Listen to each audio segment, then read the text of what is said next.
Olá pessoal, Guilherme Lima, Evolua o Papo.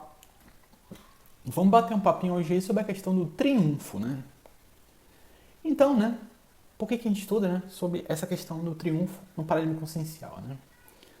E eu diria, né, que existem dois gêneros de definição de um triunfo, né?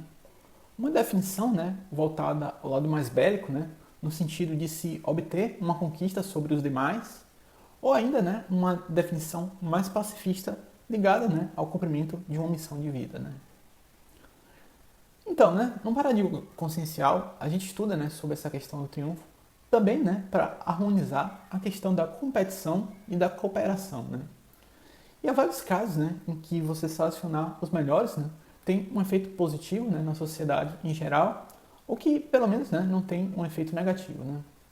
Somente a título de exemplo, né, o que acontecia no passado, né, era que um prédio, né, podia cair se o engenheiro não fosse bom o suficiente, né?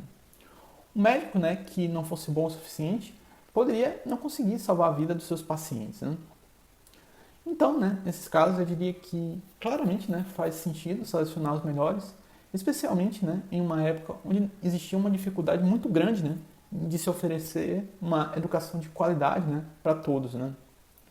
E nos tempos atuais, né, eu diria que não há, né, sentido em competir da forma como fazia antes, né, é, quando havia, né, essa impossibilidade de massificação das aulas dos melhores professores, né?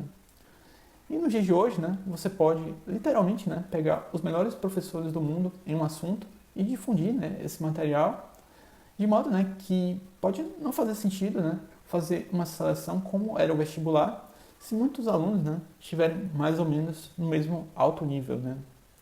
E eu me recordo, né, no meu próprio caso, né, eu fiquei, né, em 236 a posição, né, na medicina na Federal da Bahia e haviam, né, 160 vagas.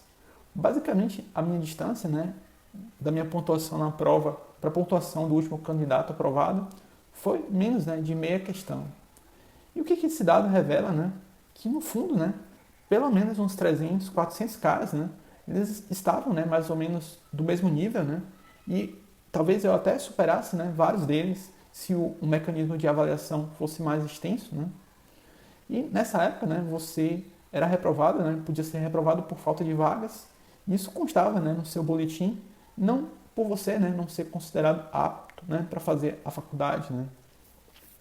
Nos dias de hoje, né, eu diria que não faz sentido selecionar, né, dessa forma antiquada, caso seja possível, né, garantir a qualidade das pessoas que entram, né, no nível superior, né. E a ideia básica, né, é que se a pessoa ela quiser, né, verdadeiramente estudar, né, ela deve ser incluída de alguma forma, né. E ainda, né, nos dias de hoje, um dos grandes problemas, né, do nível superior é a questão da evasão. Uma pessoa que sai do curso, né, não finaliza o curso, e aí ficam muitas vagas, né, sobrando, as vagas residuais.